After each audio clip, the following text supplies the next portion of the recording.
YCP పెద్దలకు positive vibes విపరీతంగా పెరిగిపోతున్నాయట. ఒక్క ఐడియా అంటూ పదే పదే దాని గురించే మాట్లాడుకుంటున్నారా? ఆ ఒక్క ఐడియా పార్టీ సోషల్ మీడియా విభాగానికి కొత్త ఊపిరి తీసుకొచ్చినట్టు ఫీల్ అవుతున్నారా? ఇంతకీ ఏంటా ఒక్క ఐడియా? సోషల్ మీడియాలో పార్టీ ఎందుకంత సంక్రాంతి సంబరం చేసుకుంటోంది? వైసీపీకి ఒకప్పుడు దేశంలో ఏ పార్టీకి లేనంత సోషల్ మీడియా బేస్ ఉండేది.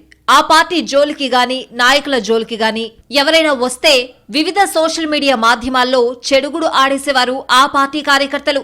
అందుకే చాలా మంది అనవసరంగా వీళ్లని కెలుక్కుని మనం ఇరుకున పడ్డం ఎందుకని సైలెంట్ అయ్యేవారట. కానీ అదంతా గతం. ఆంధ్రప్రదేశ్లో పవర్ మారాక వైసీపీ సోషల్ మీడియా చిత్రం కూడా మారిపోయింది. ప్రత్యర్థుల మీద కాదు కదా, సొంత పార్టీకి అనుకూలంగా పోస్టులు పెట్టాలన్నా ఒకటికి 2 సార్లు ఆలోచిస్తున్నారట. అరెస్ట్ల భయంతో కొందరు అజ్ఞాతంలోకి వెళ్తే ఎందుకొచ్చిన గోలా అనుకుంటూ సైలెంట్ అయ్యారు కింది స్థాయి కార్యకర్తలు. ఇలాంటి పరిస్థితుల్లో వచ్చిన సంక్రాంతి ఐడియా పార్టీ క్యాడర్లో కొత్త ఊపు తెచ్చిందని అంటున్నాయి పార్టీ వర్గాలు. ట్రెండ్ మార్చి సోషల్ మీడియా ట్రెండింగ్ లోకి వెళ్ళిందట వైసీపీ. ఇప్పుడు పార్టీ వర్గాలు దీని గురించే మాట్లాడుకుంటున్నాయి. ఇన్నాళ్లు సోషల్ మీడియాలో కూటమి నేతల్ని టార్గెట్ చేయడం, వ్యక్తిగత వ్యవహారాల్లోకి వెళ్లడం లాంటివి జరుగుతూ ఉండేవి. ఆ దెబ్బకి అరెస్ట్ల భయం పట్టుకుంది. అయితే ఇప్పుడు కంప్లీట్ గా పార్టీ సోషల్ మీడియా వైఖరి మారిందట. అవతలి వాళ్ళని ఒకటని మనం 4 అనిపించుకోవడం ఎందుకు, మనం చేసిందే చెప్పుకుంటూ పోతే ఎలా ఉంటుందన్న సంక్రాంతి ఐడియా మొత్తం వైసీపీ సోషల్ మీడియా ఫేస్ నే మార్చేసిందట. వాళ్ళు ఊహించినట్టే #వైఎస్ జగన్ మార్క్ సంక్రాంతికి ట్రెండింగ్ లో ఉందట. గడిచిన 7 నెలల్లో కూటమి ప్రభుత్వం సాధించిందేంటి, గత వైసీపీ ప్రభుత్వ హయాంలో జరిగిన జగన్ మార్క్ అభివృద్ధి ఏంటన్నది ప్రజల మధ్య చర్చకు పెట్టడమే ఈ క్యాంపెయిన్ ఉద్దేశమట. జగన్ పాలనలో సంక్రాంతికి పల్లెలు కళకళలాడేవని గుర్తు చేస్తూ #వైఎస్ జగన్ మార్క్ అంటూ క్యాంపెయిన్ స్టార్ట్ చేశారు. మనిషికి 100 ఏళ్లు, అభివృద్ధికి 1000 ఏళ్లు అంటూ గ్రామాల్లో గత ప్రభుత్వ హయాంలో ప్రారంభించిన గ్రామ సచివాలయాలు, ఆర్బీకేలు, నాడు నేడు స్కూల్స్, ఆరోగ్య కేంద్రాలన్నింటినీ ఈ క్యాంపెయిన్లో చేర్చారు.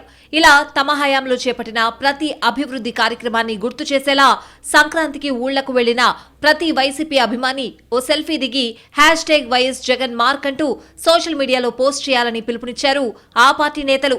దీంతో చాలా మంది ఆ భవనాలు, ఇతర అభివృద్ధి పనుల దగ్గర దిగిన సెల్ఫీలను పెద్ద ఎత్తున అప్లోడ్ చేశారట. ఇలా 5 రోజుల వ్యవధిలో దాదాపు 4 లక్షల సెల్ఫీలను పోస్ట్ చేయడంతో #YS Jagan mark social media trending లోకి వచ్చేసిందట. ఈ కొత్త ప్రయోగం పార్టీ క్యాడర్ కు, సోషల్ మీడియా కార్యకర్తలకు కొత్త ఉత్సాహాన్నిచ్చిందని అంటున్నాయి వైసీపీ వర్గాలు. తమ పార్టీ సోషల్ మీడియా యాక్టివిస్టులు భయంతో పోస్టింగ్లకు దూరంగా ఉన్న అభిమానులే సోషల్ మీడియా యాక్టివిస్టులుగా మారిపోయి తిరిగి కొత్త ఉత్సాహం తీసుకొచ్చారని పార్టీ పెద్దలు భావిస్తున్నట్టు సమాచారం. పైగా ఇప్పుడు రాష్ట్ర ప్రభుత్వం కూడా సోషల్ మీడియాను మంచికి వాడదామంటూ ప్రచారం చేస్తోంది. దాంతో ఇప్పుడు మేం చేసింది కూడా ఆ కోవలోకే వస్తుందని అంటున్నాయట వైసీపీ శ్రేణులు. ఎదుటి వాళ్లను దుమ్మెత్తిపోయకుండా కేవలం మా హయాంలో చేసిన అభివృద్ధినే చెప్పుకుంటున్నాం కాబట్టి ఇది పాజిటివ్ క్యాంపెయిన్ అన్నది వైసీపీ వర్గాల వాదనగా చెప్పుకుంటున్నారు.